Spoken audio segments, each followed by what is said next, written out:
Good morning, peoples. Anthony for Before Adventures on our adventure in Lorella Springs, day 6. Now, I just got to apologise in the videos if I sound critical sometimes. I'd just like to say it how it is. You know, everybody's got a different perspective on tracks, whether they're hard or easy, or car wreckers, or pinstripes, or overgrown or not.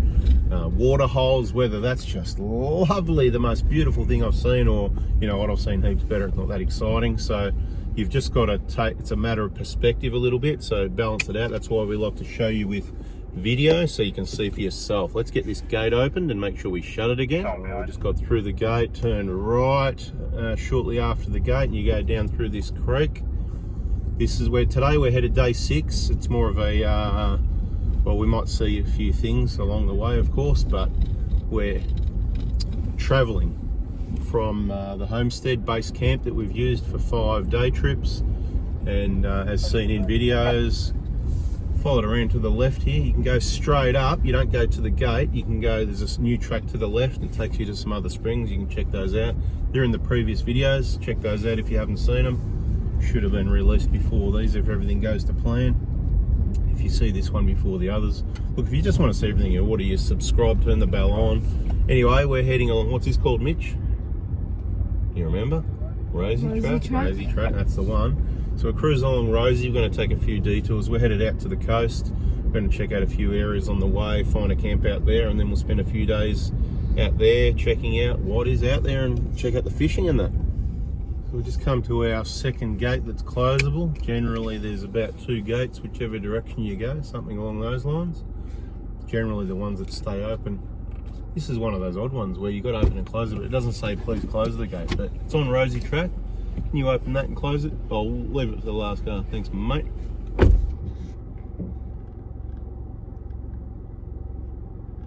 So today is going to be mainly travelling. I might have covered it in some other videos, but as I said, there's a lot of sandy tracks, dirt tracks. They're not too rough. There's a few rocky patches, you got to watch it.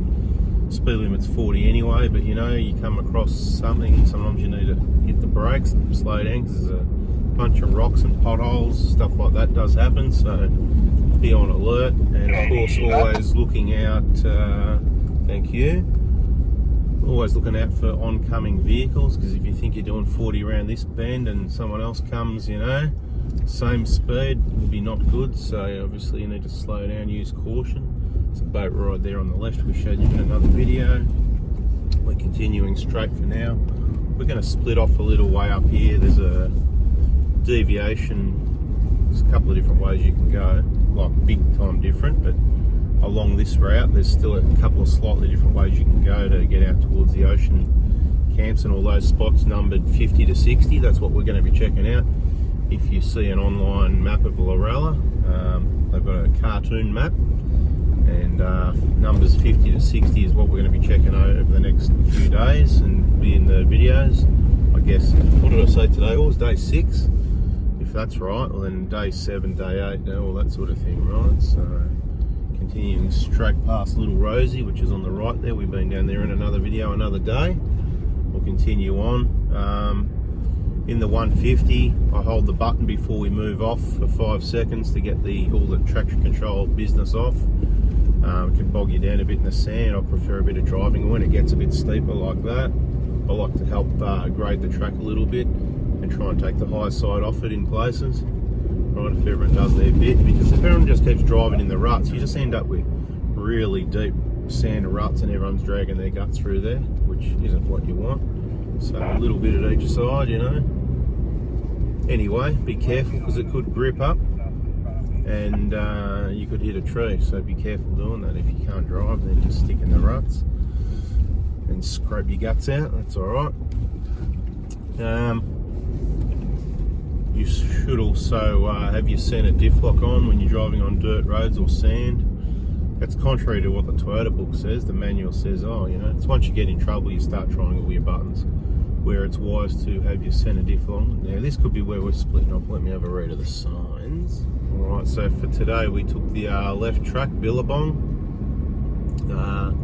Not sure, we've been down this track to a point, but I think there's another intersection where it splits off. But there's lots of tracks out on this property, you know, it's all pretty straightforward once you get to know it. The cartoon maps, not to scale or whatever, but it gives you an idea. And the signposting and directions is not that good. It's work to be done, I reckon, but it's good enough if you sort of can figure out your way around, if you're pretty good at, you know, reading maps and follow your nose type navigation. You figure it out. I just stop at each intersection and have a bit of a look at the map, read the things and this sort of thing, and usually gets the job done. Haven't had a problem yet. So talking about the sand driving, yeah, look, it's not really soft sand and it's patchy, so you're in and out of sand. So we've still got our tyres on sort of mid to high 20s, so we haven't got down to low sand pressures. If you get into trouble, then you can still let them down, but you'll find yourself driving around on flat tyres, probably using a bit more fuel because a lot of the tracks are dirt more than sand, so, you know, or you'd be constantly adjusting them. So, you know, personal choice, but I think because we're a bit heavy in the back, I'm on a maybe 28 in the rear and 25 in the front. Was it something like that, Mitch? 25, 28? No, we didn't change it yet. Yeah, we changed it when we hit the dirt road though, yeah? Yeah, 30 on the back, 26 on the front. Was it? Is that what it was? Okay, something like that. We haven't let it down anymore since then. Okay, well that seems to be working alright anyway. So here we are, we've just come out of a creek and there's a whole heap of soft. Well, it's quite firm up on top if you can stay up there, but I was in the ruts. So we've just let the tyres down a bit more. As you can see, it's quite soft, bull dust city, and it continues along a bit. So we've gone down a little bit more, 18, 20 PSI. As it turns out, the hot tyres, the pressures were up a little bit. We'll see how that goes. All right, let's go for it. Still hard work. We'd like to get out of these ruts to be good. We need to try and get a bit of momentum before we can even move. It's just getting worse and worse. No, we're in a hole now. We're finished. Yeah, don't move. And we've only just come around that corner there, and we're pretty well bellied out, and you can see how soft this slosh is. So we'll let the tyres down a bit more. We're going to have to do a little bit of digging here, and we'll get it out. I think we're going to go back across the way we came, and there's no turning around in this mess. It's going to be messy trying to get out. Fun and games. So make sure you bring your recovery gear. We're going to join up two straps here using the old newspaper trick in the middle.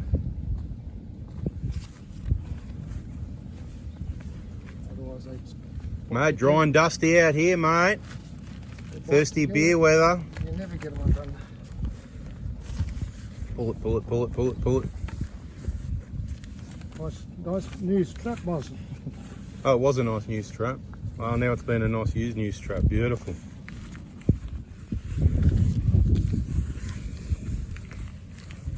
Pull it tight and then stick it back in there. Beautiful.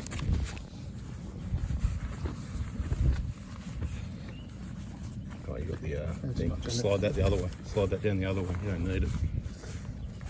Let's get it out of the picture.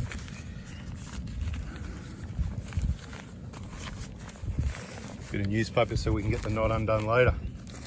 All right. Yeah, we don't have any action recoveries here. There's 4 max tracks there. All we did was safely took up the slack on this strap, and as that took up, then when I felt the tyres touch the max tracks, I lightly went on the gas and the vehicle was able to back out. If I hadn't have pushed as far forward, I should have learnt the lesson was back out. When I let the tyres down there, I should have just backed out and gone, this is bananas, right? If you want to come through here, low pressures, high speed, it's firmer up on the side. We're right down there where someone's dug it out. That's the biggest part of the problem, but we can back out of it now, no problem. So what we do is collect our max tracks, disconnect our strap, make sure we get this vehicle out, and if we need it again with the strap, we can just gentle. There's no dangerous heavy duty recoveries going on. There's no bananas needed. There's no bending bananas. It's just a gentle get the vehicle moving so it can reverse out again. You can see it's well out of the hole now. All right, action stations. Backing up, stay clear. Well, let's see what happens, eh? See if that works out for us.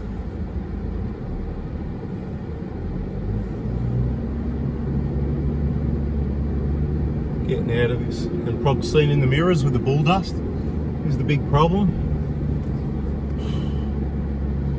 Plenty coming in the car, max out the fan on fresh. Yeah, we're getting out of here, no problem, without any more pulls, although we're going this way and that way. Pretty well out of it now. Oh, the dust coming in is phenomenal.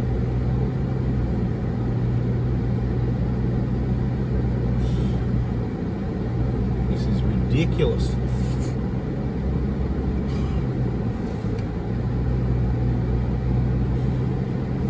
Anyway, all right, so like usual, we're back out of there in one piece, and for the first time in a long time, Cole, yeah, we've had to do a recovery. This doesn't usually happen, so always bring the gear, doesn't matter how much experience you think you've got. The shovel came in handy, the max tracks, and also the friends to be able to, because what really happened was there was no traction to the max tracks without a lot more digging. It's really soft stuff. The ruts were super deep. Don't go that way. Where are we? Tell you in a minute when I work it out. But it doesn't matter what tyres, what pressures, what max tracks, we needed someone just to take up the slack on that strap to pull us onto the tracks to be able to reverse out of it, and reverse out of it no problem, because obviously we pushed all the dust out anyway. Back down here, we'll tell you all about it where we are. So if you're wondering, that's the section just after, what's it called? Buffalo what?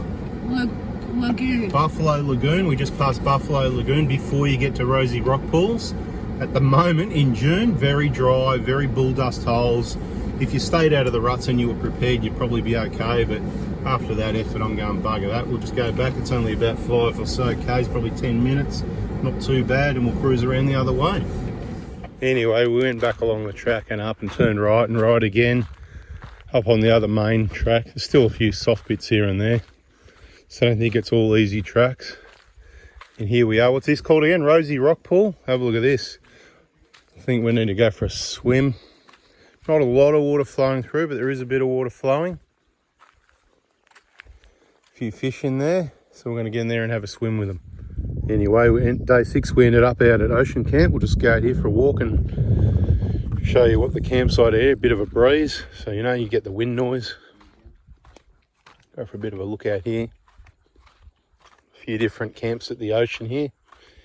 Areas they call the Ocean Camp. You can go exploring wherever you want. You get stuck.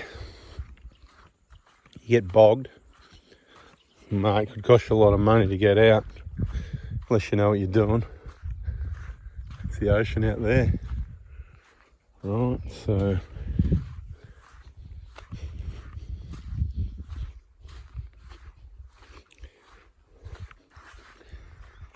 camp basically backed up. Right, this is shark and croc territory. Proper ones, not freshies. So if we've got any marks in the sand here. So the boys will do a bit of fishing out here. Looks like someone drove. Looks like some car tracks there, huh? Yeah, it is. I wouldn't be driving on this. I mean, it is hard packed, I suppose, but it's a bit mushy underfoot. Anyway, day 6, what else can I tell you? Tyre pressures.